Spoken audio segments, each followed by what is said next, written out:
Here's how you might know that you're in fraudulent territory if you're a real estate investor. Those of you involved in real estate would understand this. So I was a middleman. I would try to find a house, get the highest appraisal that I could so that an investor could buy it and pull cash out of it.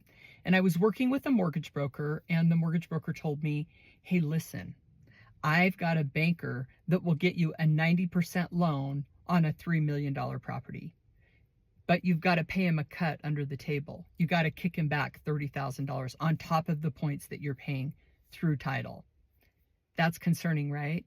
Well, my investors were trying to get a $500,000 cash back on these properties. So they were willing to pay that $30,000 kickback.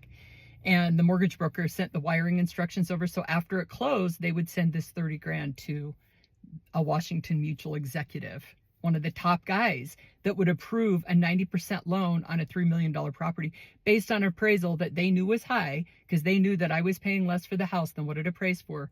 That's concerning. I was sharing that on a podcast recently, and when I said it, I was like, duh, it sounds so fraudulent. But I remember when I went in and met with the mortgage broker and I was trying to explain, hey, look, I have investors that are wanting to buy a house and use it as an asset, kind of like the government. It's arbitrage, right? The banks borrow from the Fed at this price and turn around and then they use it and lend it out at a higher price. My investors are looking to do that. And he said, well, look, I can help you put it together in a way that makes more sense. And so we mapped it all out. And I mean, I didn't hardly know what I was doing in the beginning, but this guy really helped me figure it out.